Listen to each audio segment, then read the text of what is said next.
Math का lesson 5 arithmetic progression पढ़े। उसके बारे में कुछ बेसिक बताया गया। कल जो पढ़ाया गया आज उसी को क्विक रिवीजन करते हैं। जल्दी जल्दी फटाफट रिवीजन कर देते हैं कुछ कल वाला। कल बता रहे थे लेसन 5 में एपी के बारे में यानी अर्थमेटिक प्रोग्रेशन के बारे में बताए थे कल। क्या एपी क्या है, एपी की परिभाषा बताए थे और भी कुछ। एपी किसे कहते हैं यानी समांतर श्रेणी किसे कहते हैं।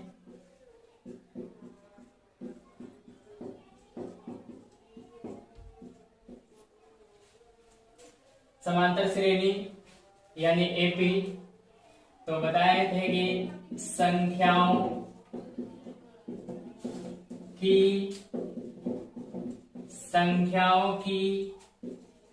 ऐसी सूची जिसमें दो क्रमागत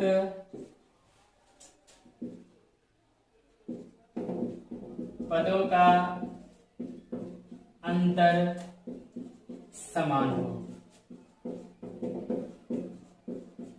उसे एपी कहते हैं या समांतर श्रेणी।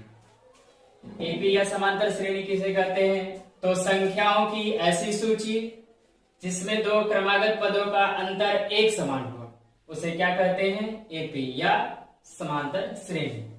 For example 3, 6, 9, 12 ... infinite. इसमें देखते हैं 3 के बाद 6, 6 के बाद 9, 9 के बाद 12 दिया हुआ है। तो देखते हैं ये दो क्रमागत पद है, ये पहला पद है, ये दूसरा पद है, ये तीसरा पद है, ये चौथा पद है। इसी तरह से आगे भी देखते हैं यहाँ कितना बढ़ रहा है 3, यहाँ कितना बढ़ रहा है 3, यहाँ भी कितना बढ़ रहा है 3। तो यहाँ 3 3 का वृद्धि हो रहा है, इंक्रीजिंग हो रहा है। तो ये क्या हो गया एक एपी हो गया। आगे इसमें पढ़ाए होंगे सार्व अंतर के बारे में।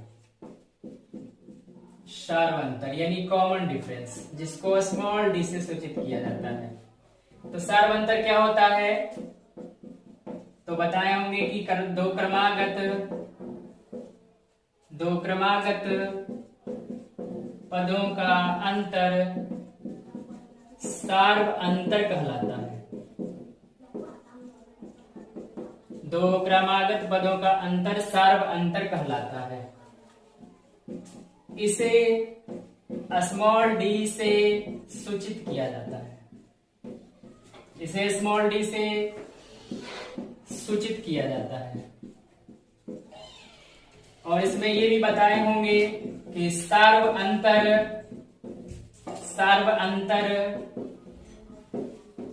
धनात्मक,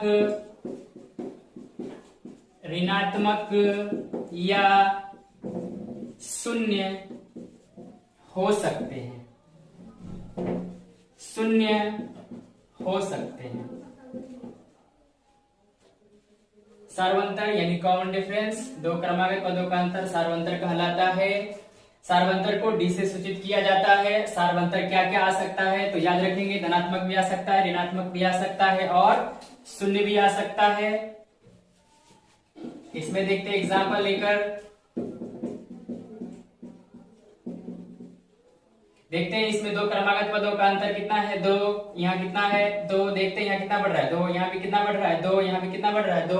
तो यहाँ 2 2 की क्या हो रही है वृद्धि हो रही है। तो इसमें 2 2 की वृद्धि हो रही है तो कहेंगे इसका कॉमन डिफरेंस कितना होगा 2 हो जाएगा।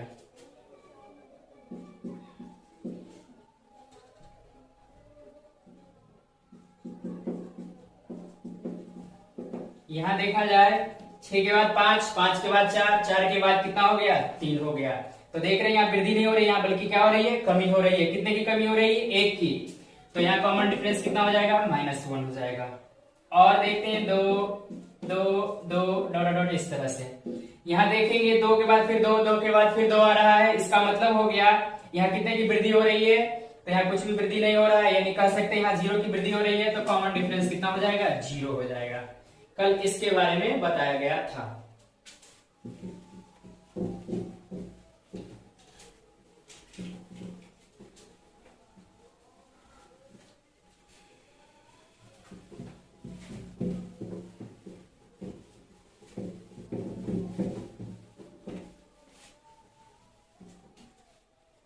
और कुछ थोड़ा सा फॉर्मूला भी बताए थे, सार्वंतर यानी टी का फॉर्मूला बताया हमने, T2 - T1, और एनवा पद का फॉर्मूला बताए थे। एनवा पद का फॉर्मूला होता है a + n-1 × d। इसी एनवा पद को हम इस तरह से भी लिखते हैं, Tn बराबर a + n-1 × d। इसको हम इस रूप में भी लिख सकते हैं, an बराबर a + n-1 × d। इसी को इस रूप में भी लिख सकते हैं, L बराबर a + n-1 × d। जहां पे पूछेगा Tn क्या है तो कहेंगे nवा पद है, An क्या है तो ये भी nवा पद है, L क्या है तो nवा पद है, ठीक है। या इसको हम अंतिम पद भी कहते हैं L को। ये सब जाने थे, आज हम कुछ क्वेश्चन करेंगे।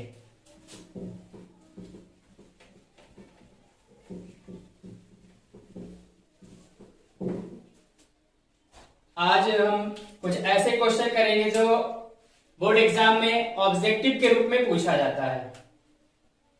जैसे कुछ ऐसा क्वेश्चन करा रहे हैं जो आपके टेक्स्ट बुक में नहीं है, लेकिन वो भी पूछा जाता है, वो अदर बुक्स में दिया हुआ है। आज उसी को कराएंगे, 1-2 क्वेश्चन और 2-4 आपको बनाने के लिए मिलेगा, जो कि सोल्व कीजिएगा खुद से, और कल हम उसको मिला भी देंगे। टाइप 1 में 2-4 क्वेश्चन देखते हैं, फिर टाइप 2, उसके बाद आपका बुक्स भी शुरू हो जाएगा। टाइप 1 में इस तरह का क्वेश्चन रहेगा,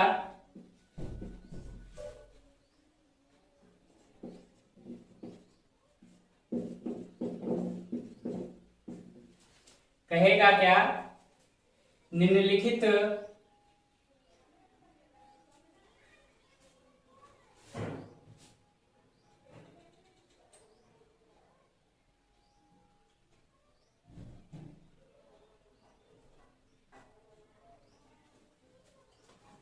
या इस तरह से रहेगा, नीचे दिए गए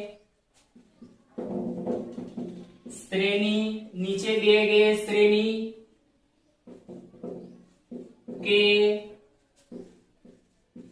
प्रथम 3 पद ज्ञात कीजिए। नीचे दिए गए श्रेणी के प्रथम 3 पद ज्ञात कीजिए। कैसे ज्ञात करेंगे?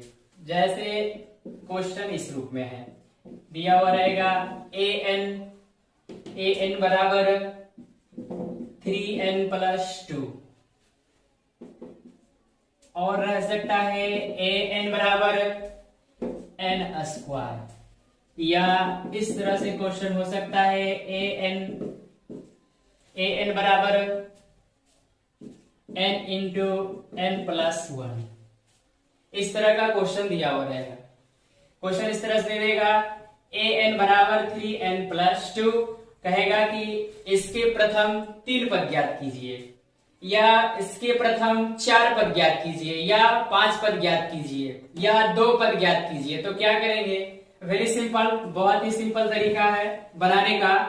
पहला क्वेश्चन बना रहे हैं, क्या दिया हुआ है, an बराबर 3n + 2। an बराबर दिया हुआ है 3n + 2। इसके कितने पद निकालने हैं? प्रथम 3 पद। तो प्रथम 3 पद निकालना है तो कुछ नहीं करना है, बस यहाँ पे an बराबर 3n + 2 दिया हुआ है, क्या करना है, लिखना है a, उसके बाद देना है कितना, 1।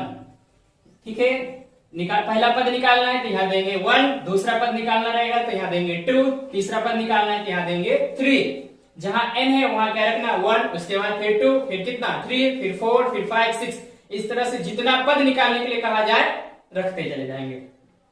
तो इसके प्रथम 3 पद ज्ञात करना है, तो सबसे पहले पहला पद ज्ञात करेंगे। तो पहला पद ज्ञात करने के लिए क्या रखना है, सबसे पहले 1 रखना है।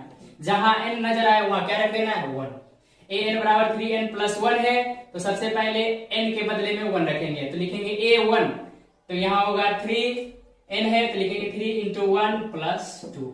इसको सॉल्व कर लेंगे, इसको गुना करेंगे। 3 इंटू 1 कितना होगा, 3 प्लस 2 कितना आ जाएगा, 5। इसका प्रथम पद कितना निकल कर आ गया, प्रथम पद निकल कर आ गया कितना, 5। फिर निकालना है a2, पहले 1 फिर उसके बाद क्या रखना है, 2। तो 2 रखेंगे इसी में, तो 3 इंटू 2 प्लस 2 हो जाएगा। जहां वो 3 पद निकालने के लिए कह रहा है, तो सबसे पहले कितना रखना है, जहां n है वहां रखना है 1, फिर कितना रखना है 2, फिर कितना रखना है 3। इस तरह से 3 पद हो जाएगा। इसको गुना करो, 3 इंटू 2 कितना हो जाएगा, 6 प्लस 2 ऐड कर दो, कितना आ गया, 8। इसका तीसरा पद निकालो। पहला पद निकल कर आ गया 5, दूसरा पद आ गया 8, तीसरा पद कितना निकल कर आएगा, वो 3 रख देंगे इसी में। 3 इंटू 3 प्लस 2, इसको 3 इंटू 3 कितना होगा, 9, 9 प्लस 2 इक्वल्स टू कितना हो जाएगा, 11। तो इस श्रेणी का 3 पद निकल कर आ गया। पहला कितना निकला, 5, दूसरा कितना 8 और तीसरा कितना निकल कर आ गया, 11। ठीक है, 3 पद 4 पद जो भी निकालने के लिए कहा जाए इस तरह से सॉल्व करेंगे। चलो इसको बनाते हैं। ये एक श्रेणी दिया हुआ है, सीरीज दिया हुआ है, और इसका कह रहा है प्रथम 3 पद ज्ञात कीजिए। तो प्रथम 3 पद ज्ञात करते हैं। ठीक है, क्या दिया हुआ है, an बराबर क्या है, n स्क्वायर। तो सबसे पहले पहला पद निकालना है, तो पहला पद निकालने के लिए क्या करेंगे, जहां भी n नजर आएगा, जहां n दिखेगा वहां क्या रख देना है, 1। ठीक है, तो यहाँ n है, n के बदले में क्या रखना है, 1। 1 का क्या होगा, स्क्वायर। 1 का स्क्वायर कितना होता है, 1। उसके बाद फिर निकालना है दूसरा पद, तो दूसरा पद निकालना है तो क्या रखेंगे, 2। तो जहां n है वहां क्या रख देना है, 2। तो 2 का स्क्वायर करेंगे, 2 का स्क्वायर क्या होगा, 2 इंटू 2 प्लस 2 कितना, 4 आ गया। फिर तीसरा पद निकालना है इसी तरह से, तो अब n के बदले में क्या रखेंगे, 3। 3 का स्क्वायर कितना होगा, 3 इंटू 3 क्या हो गया, 9। आंसर हो गया। इसी तरह से एक क्वेश्चन और बता देते हैं, उसके बाद 2-4 क्वेश्चन HW में चला जाएगा। क्या दिया हुआ है यहाँ, an equal to n into n plus 1। पहला पद ज्ञात करना है, तो क्या रखेंगे, सबसे पहले क्या 1 रखना है। 1 कहाँ रखेंगे, जहां n है वहां 1 रखना है। यहाँ n है तो क्या रखेंगे, 1। फिर यहाँ भी 1 n है तो क्या रखना है, 1 प्लस 1। इसको सॉल्व करना है, 1 इंटू इसको ऐड कर देना है, ब्रैकेट का काम पहले करेंगे। तो 1 प्लस 1 कितना होता है, 2। इसको मल्टीपल कराएंगे, मल्टीप्लीकेशन कर देंगे तो 2 आ जाएगा। अब इसी तरह से दूसरा पद निकालना है, तो दूसरा पद निकालने के लिए क्या करेंगे, अब जहां जहां 1 रखे थे वहां 2 रख देंगे। तो यहाँ पे रखना है, जहां n है वहां क्या रखेंगे, 2। फिर यहाँ भी n है तो क्या रखेंगे, 2।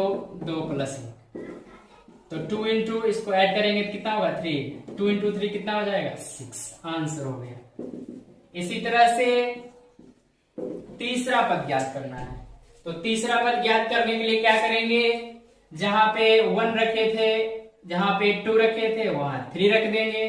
तो जहां n नजर आया वहां क्या रखना है, 3। तो यहाँ n है तो क्या रखेंगे, 3। फिर यहाँ n है तो 3 प्लस 2। 3 इंटू इसको ऐड कर दो, कितना होगा, 4। 3 इंटू 4 12 हो गया। इस तरह से बनाना है। इसी में कहते 2 पद सिर्फ निकालने के लिए तो क्या करेंगे, जहां n है वहां 1 रखना है, और उसके बाद फिर बनाने के बाद फिर क्या रखना है, 2 रखना है। 5 पद भी निकालने के लिए कहा जा सकता है। तो इसको ध्यान से नोट करना है और समझना है, और समझने के बाद जो 2-4 क्वेश्चन हम देंगे उसको बनाना है।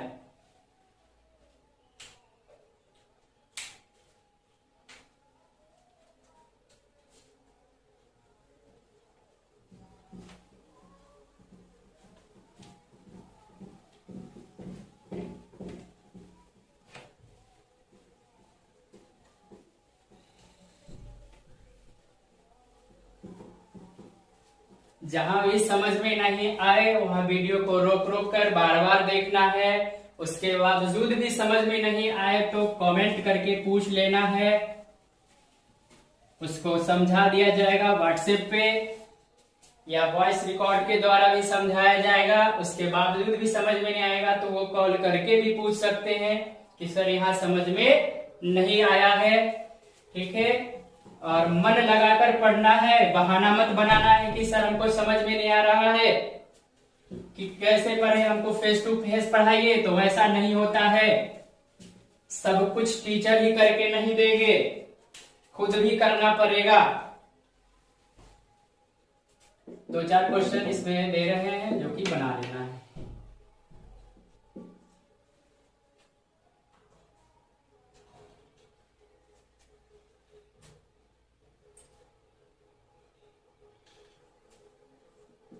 an equals to n minus 2/3।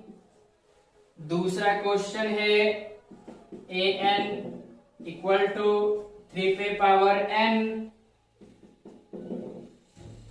तीसरा क्वेश्चन है an equal to 3n minus 2/5।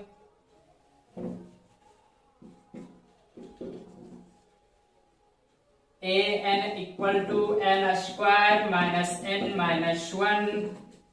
और पांचवा क्वेश्चन है an equal to 2n square minus 3n plus 1। ये 5 क्वेश्चन दिया जा रहा है जो कि खुद से बनाना है और कल हम इसको बोर्ड पे बना देंगे, सब मिला लोगे, सही है या गलत। कहीं भी कंफ्यूजन हो पूछ सकते हो। उसके बाद चलते हैं अगला टाइप पे, टाइप 2।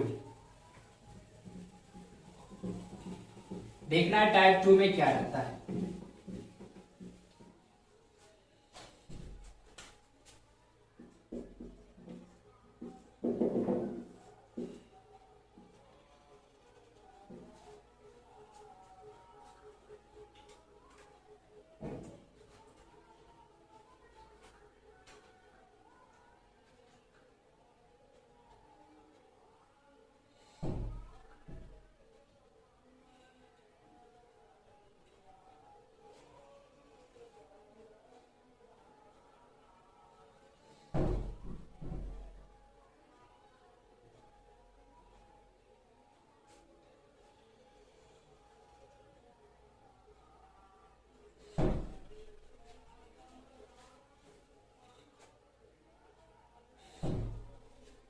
टाइप 2 में इस तरह का क्वेश्चन दिया हुआ रहेगा an equals to 5n minus 4 और बगल में ही दे देगा क्वेश्चन, कहेगा कि ज्ञात कीजिए a12 एंड a15। बहुत ही सिंपल है, यहाँ तो बता भी दिया जा रहा है, इंडिकेट कर दिया गया है कि क्या क्या ज्ञात करना है। क्वेश्चन दिया हुआ है क्या, an बराबर 5n माइनस 4। ज्ञात करने के लिए कह रहा है सबसे पहले क्या, a12 और ज्ञात करने के लिए क्या कह रहा है, a15। बन जाएगा तुरंत, कुछ भी नहीं है इसमें। ठीक है, an कितना दिया हुआ है, an बराबर 5n माइनस 4। सबसे पहले क्या ज्ञात करना है, a12 यानी a12। तो क्या करना है, बस जहां n है वहां 12 रख देंगे, बन जाएगा। an दिया हुआ है, निकालने के लिए क्या कर रहा है, a12। तो जहां n रखे n है वहां क्या रख देना है, 12। तो an के बदले में 12, यहां भी रखेंगे 5n है तो n के बदले क्या आ जाएगा, 12 माइनस 4।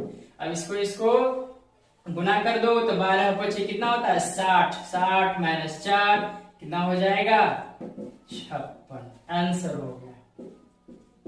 एक बार और क्या ज्ञात करना है, a15। तो क्वेश्चन क्या दिया हुआ है, an बराबर 5n माइनस 4। ज्ञात क्या करना है, a15। तो a15 का मतलब है जहां n दिख रहा है वहां क्या रख देना है, 15 रख देना है, यानी 15 रख देना है। तो देखो n है तो क्या रखेंगे, 15। यहाँ क्या है, 5 इंटू n है तो n की जगह क्या रखा जाएगा, 15 माइनस 4। अब इस 15 माइनस 15 इंटू 5 कर देंगे तो कितना होगा 75, 75 माइनस 4 इक्वल टू कितना होगा 71।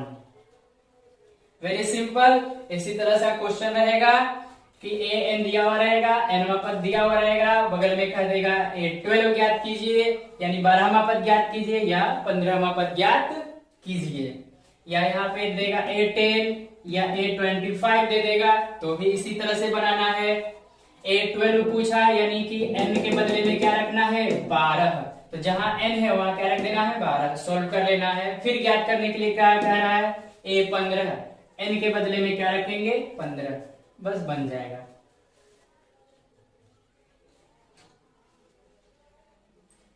एक आध क्वेश्चन और इसमें बना के इसमें भी दे देते हैं एक दो, उसके बाद आज 5.1 शुरू हो जाएगा।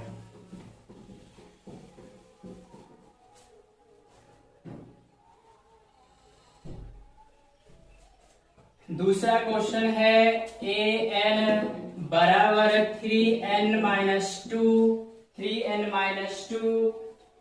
बटा में है 4n प्लस 5 और ज्ञात करने के लिए कह रहा है A7 एंड A8।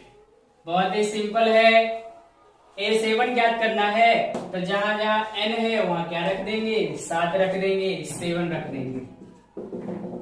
सबसे पहले क्या ज्ञात करते हैं A7 करने का मतलब हुआ जहां n है वहां क्या रख देना है 7, तो जहां n दिखे वहां 7 रख दो। देखो यहाँ n है तो क्या लिखेंगे 3 इंटू n, यानी क्या n के बदले में 7 माइनस 2 बाय 4 इंटू 7 करेंगे प्लस 5, जहां भी n दिखे वहां पे ये रख देना है 7। इसको गुना करो 7 21 माइनस 2 बाई कितना होगा 7 चौक 28 प्लस 5, इसको घटा दोगे तो कितना आएगा 19/33, आंसर हो गया। उसके बाद क्या ज्ञात करना है A8 ज्ञात करेंगे, जहां n है वहां 8 रख देना है, तो 3 इंटू 8 माइनस 2 बाई कितना 4 इंटू 8 प्लस 5, 3 इंटू 8 कितना होगा 24 माइनस 2 बाई कितना होगा 32 प्लस 5, इसको सब्ट्रैक्ट कर देंगे, 22 बाई कितना होगा इसको ऐड कर देंगे 37, बस आंसर हो गया। जैसे हम सब टाइप 1 में पढ़ रहे थे वैसे ही टाइप 2 में वहां कह रहा था क्रमागत 3 पद ज्ञात कीजिए, क्रमागत 4 पद ज्ञात कीजिए, 5 पद ज्ञात कीजिए, तो वहां हम क्या कर रहे थे सबसे पहले n का मान 1 रखते थे, फिर 2 फिर 3 इस तरह से। अब यहाँ पे an दिया हुआ रहता है, बगल में दे देता है कि ये ज्ञात कीजिए, तो A7 तो 7 रख देंगे, A8 तो 8 रख देंगे, इस तरह से इसको सोल्व करना है। अब इसमें भी एक दो क्वेश्चन SW में जाएगा।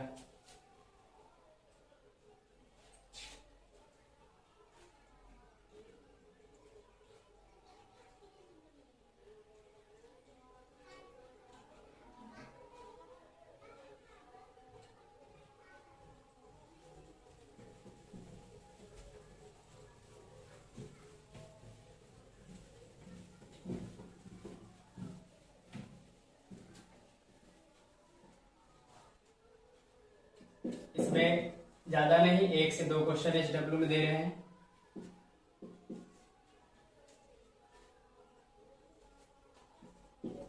an equal to n into n minus 1 और ज्ञात करना है A5 एंड A8। दूसरा question an equal to n into n minus 2 और इसमें ज्ञात करना है A1 A2 एंड A3। ये 2 क्वेश्चन HW में रहा, इसको सब नोट कर लोगे, उसके बाद 5.1 शुरू।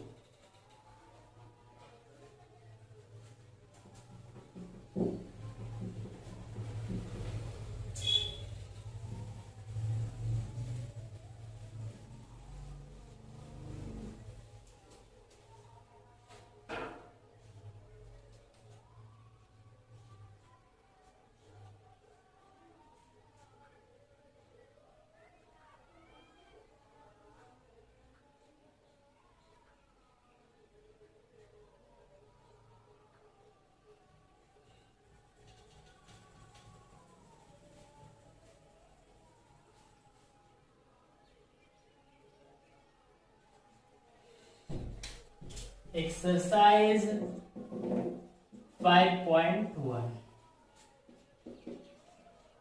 पहला का पहला। अपना अपना एनसीईआरटी किताब देखोगे, उसमें एक्सरसाइज 5.1 निकालना है और देखना है कि पहला का पहला क्वेश्चन क्या है। हेडलाइन भी पढ़ेंगे क्या कह रहा है। निम्नलिखित प्रत्येक स्थितियों में संबंध संख्याओं की सूची एपी में है और क्यों। कह रहा है कि पहला क्वेश्चन में जो स्थिति दिया हुआ है उसको कह रहा है जांच करने के लिए कि क्या यह एपी में है या नहीं। तो पढ़ते हैं पहला क्वेश्चन क्या कह रहा है। प्रत्येक किलोमीटर के बाद टैक्सी का किराया, जबकि प्रथम किलोमीटर के लिए किराया 15 रुपया है और प्रत्येक अतिरिक्त किलोमीटर के लिए किराया 8 रुपया है। अब इस क्वेश्चन को पढ़ना है, समझना है और इसको सॉल्व करके दिखाना है कि एपी में है या नहीं।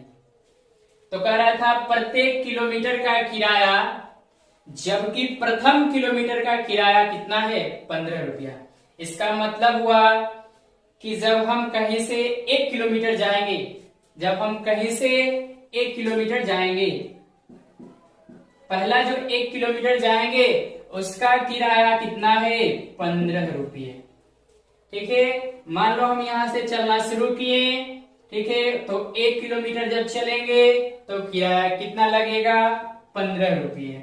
उसके बाद आगे जो 1 किलोमीटर चलेंगे उसमें क्या होगा 8 रुपया बढ़ जाएगा। 8 रुपया क्या होगा बढ़ जाएगा। फिर आगे जब चलेंगे 1 किलोमीटर फिर 8 रुपया क्या होगा बढ़ जाएगा। फिर अगला 1 किलोमीटर चलेंगे तो फिर क्या होगा 8 रुपया बढ़ जाएगा। समझ में आ रहा है क्या कह रहे हैं कि किसी टैक्सी से या किसी भी चीज से जब हम 1 किलोमीटर जाते हैं तो प्रथम 1 किलोमीटर का किराया यानी भाड़ा कितना है 15 रुपये है। उसके बाद आगे जितना भी किलोमीटर चलेंगे 8-8 रुपये बढ़ते चला जाएगा, 8-8 रुपये बढ़ते चला जाएगा। प्रथम किलोमीटर का किराया कितना दिया हुआ है 15 रुपये।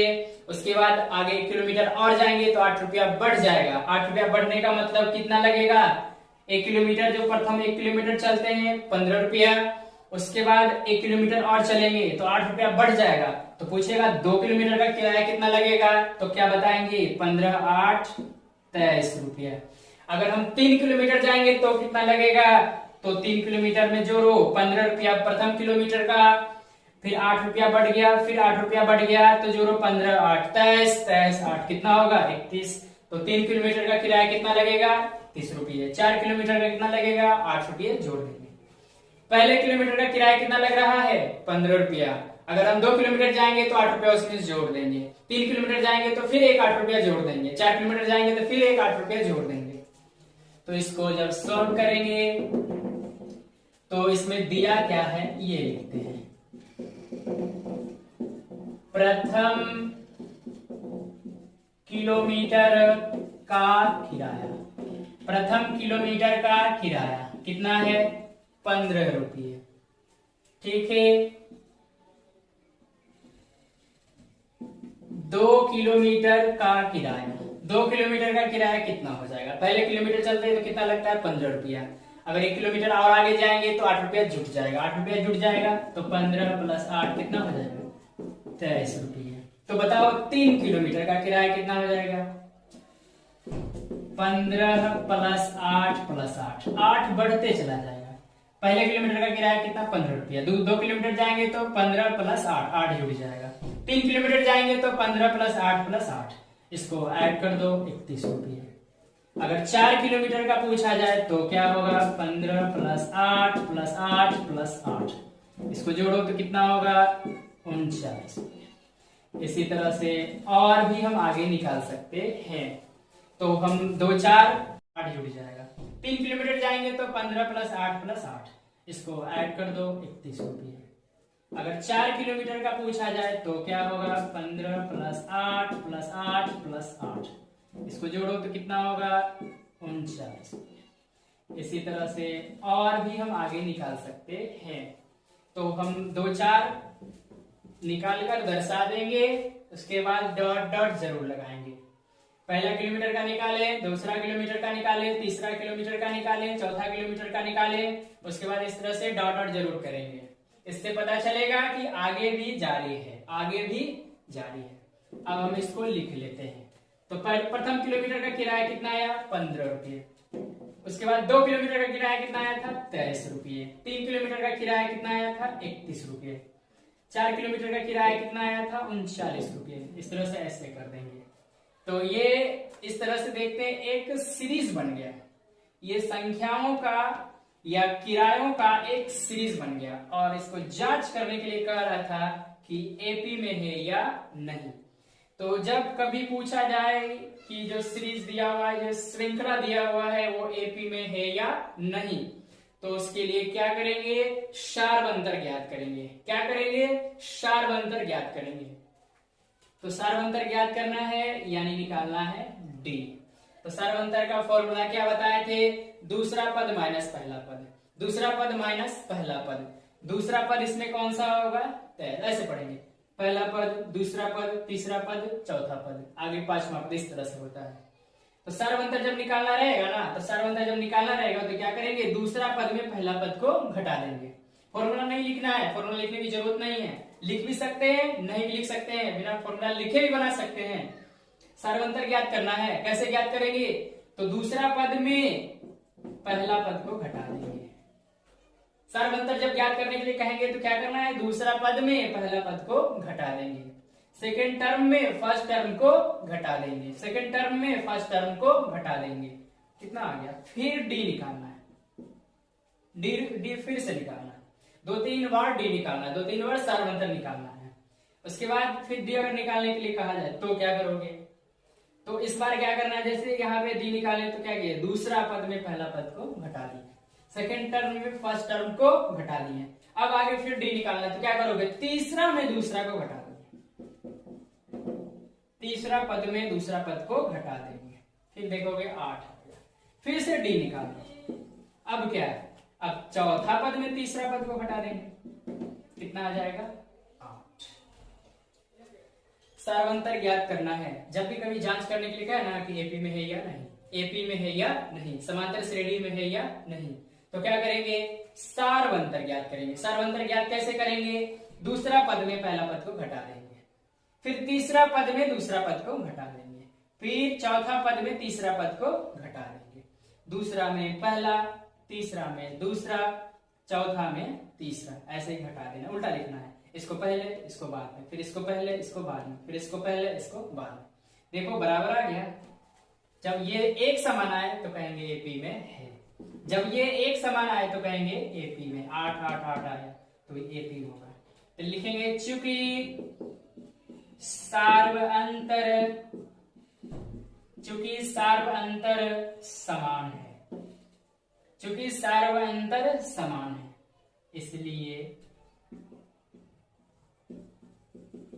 इसलिए यह एपी में हो गया आंसर। बस इतना ही करना, जांच करने के लिए कह रहा था कि जो स्थिति दिया हुआ है, जो घटना दिया हुआ है, क्या वह घटना एपी में है या नहीं। तो पहले इस तरह से, फिर उसके बाद एक सीरीज तैयार करेंगे, सीरीज तैयार करने के बाद सारवंतर ज्ञात कर लेंगे, देखेंगे सारवंतर प्रत्येक स्थिति में समान आ रहा है तो क्या कहेंगे? वह एपी में। इसी तरह से आगे भी क्वेश्चन बनाना है।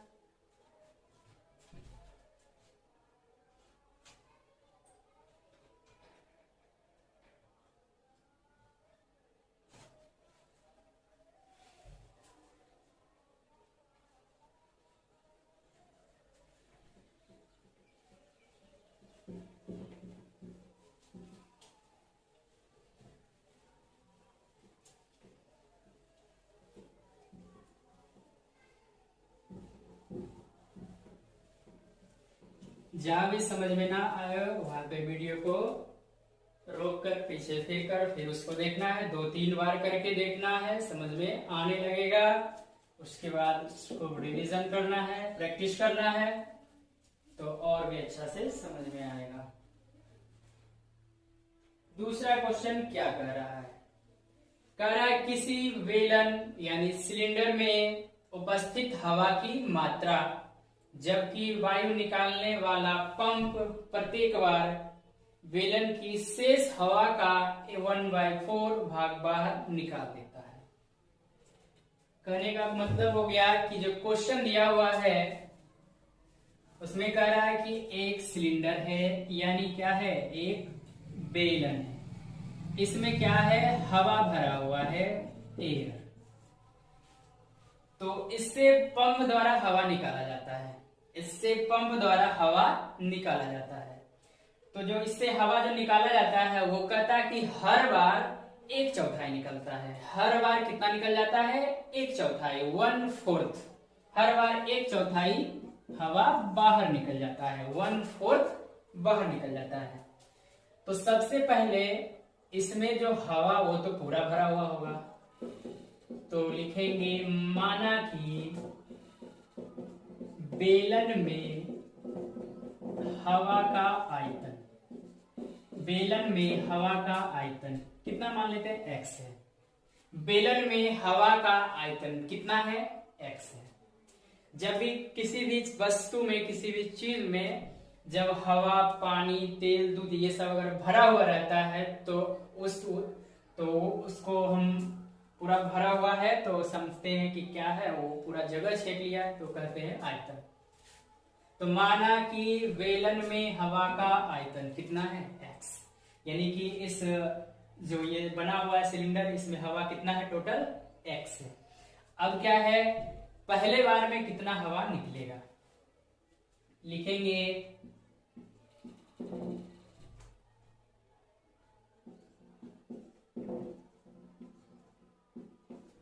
पहली स्थिति में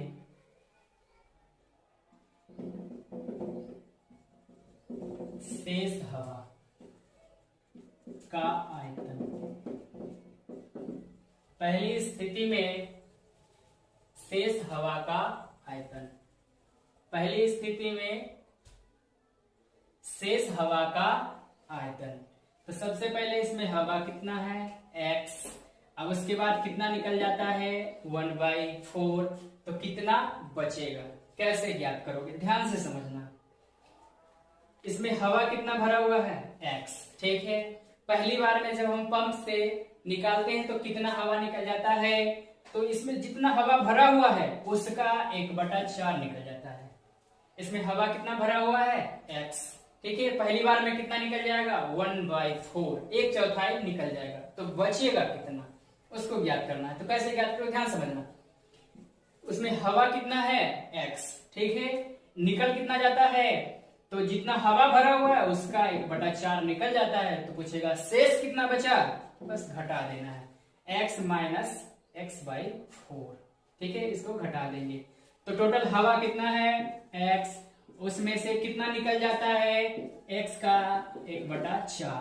तो यही बचेगा, यानी एक बार जब पंप करेंगे, एक बार जब हवा देंगे तो उसके बाद पूछेगा इसमें कितना बचेगा, तो ये। अब इसको सोल्व कर लो, इसको सोल्व करोगे, x माइनस इसको गुणा करोगे x/4, इसके नीचे इसका एलसीएम कितना आ जाएगा, 4 आएगा। 1 से 4 में भाग लगा देंगे तो होगा 4x, उसके बाद माइनस 4 से 4 में भाग 1 को गुना कर देंगे, घटकर 3x/4 आ गया। इसका मतलब हुआ कि प्रथम बार में जब हम हवा निकालेंगे तो उसके बाद कितना बच जाएगा, 3x/4।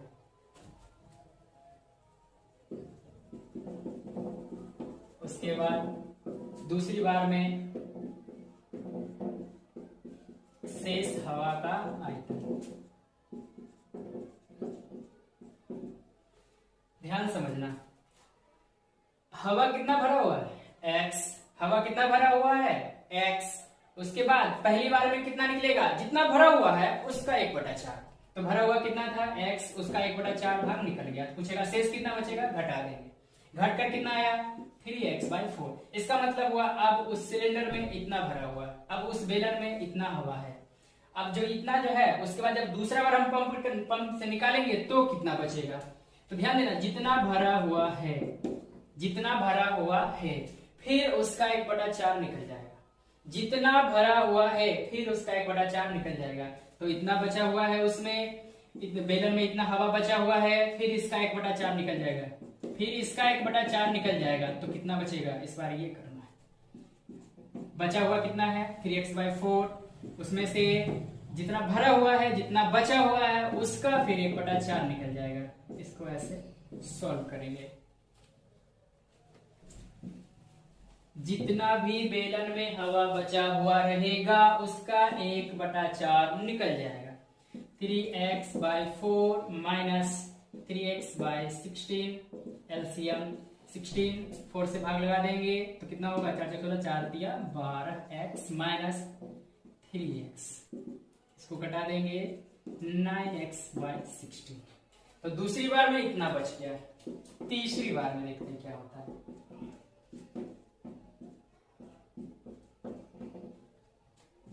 तीसरी बार में शेष हवा का अब कितना बचा हुआ है? 9x/16। 9x/16 जो बचा हुआ था उसका फिर 1/4 भाग निकल जाएगा। इसको सॉल्व करेंगे तो कितना आ जाएगा? 9x/16, इसको मल्टीपल कर देंगे। 9x बाय कितना होगा? 64, एलसीएम 64, 4 बार में कटेगा 9 36, 36x माइनस 9x, इसको घटा देंगे 27x/64 आ गया। तो पहले बार में कितना बचा? 3x/4, दूसरी बार में हवा कितना बचा? 9x/16, तीसरी बार में कितना बचा? 27x/64। उसके बाद इसी तरह से डॉट डॉट कर देंगे। उसके बाद फिर से उसी तरह से सीरीज तैयार करेंगे।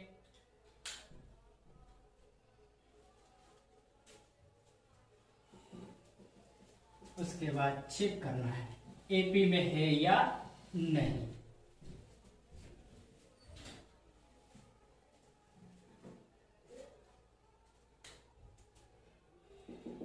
सबसे पहले बार में शेष कितना बचा था? 3x/4, फिर कितना बचा था?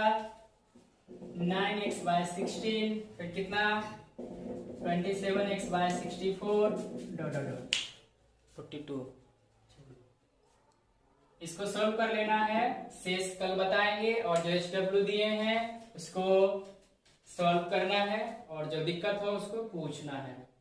ठीक है, पूछने से हिचकिचाना नहीं है। तो आज का क्लास यही समाप्त करते हैं। कल फिर मिलेंगे इसी समय पे। तब तक के लिए धन्यवाद।